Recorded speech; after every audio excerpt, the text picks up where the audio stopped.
ngasi di mata chare Tuesday ni na khoi Hanuman ki keno ni Hanuman da su lai khormure se prasad chare khoi eng khar chare laddu oina pire moina sina pera ni sina alei bani sina nimki ni asina plum gi cake si miyam se kai haitare sina plum sina gift ni asi mayam achapo se pura keno ngasi pura thalaga sajai se keino angang gi na te ba se ahan ge birthday ni ai ba du ni agai husband gi birthday ni ngasi aduna ima ne keina chennupi angang moi mayam dasu jen na bagine lerak pani se akai asokai birthday ka chaw na ka tawde just sum harau na bagi hena sum tawri ni se duni aduna ai singa tang video lori ni se lok phung bani makhon ga se ai yamna nungai tere ngang bada ado sum plain oina nam bani video se sum jing na si me am si nungai bani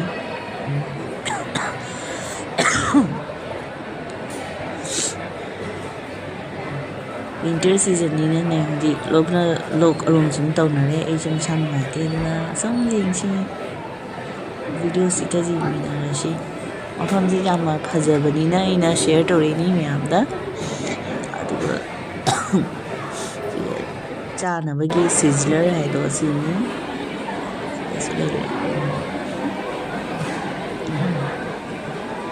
sizzler si jo haw bani do na isum share tori ni myam da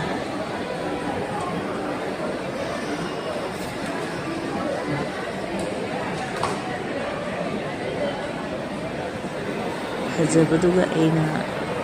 sum tham na share taw salakni aigi makhon ji di yadre pura makhon hello maya asi je kandala korea ba khoi siga kandala nga ngati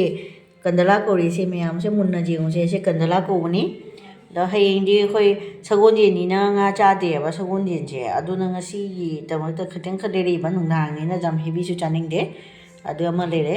ado aina si video na mi sine kai gi na khambra akhoi siga kandala ko do manipur da dine ngapai hai ba si se ngapai da di khonson da situl ma sai ba mayang da ngapai ga siga masakri manai but kandala sina macha jat ni ngapai da amna chaw bani do si se aina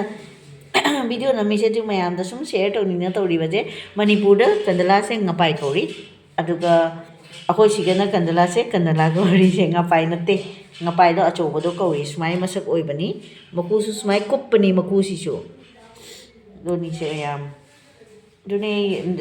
share to ri ni se to ni man kina kandala se u bodo ga se jamna su available oi de ba kasar son da di sum ta phange ba kandala se da khoi mitei gi de ne ahan jing se asi jam pa me khoi son da do ni se me yam share to ri se kandala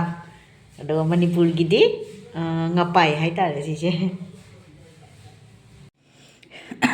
se hong ira tang ira khangre se mayam se yung ne padigum se ne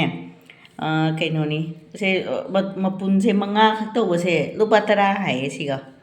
hoi pore hoi masa gi yung di padigum di pi ina haudri phajana do lei na jae ba si yung si bu lupa tara to di kya ore lupa ani da re mapula ma lupa ani to di dos toka akhoi si lupa tara ni sigadi local language da dos toka hai asamis ta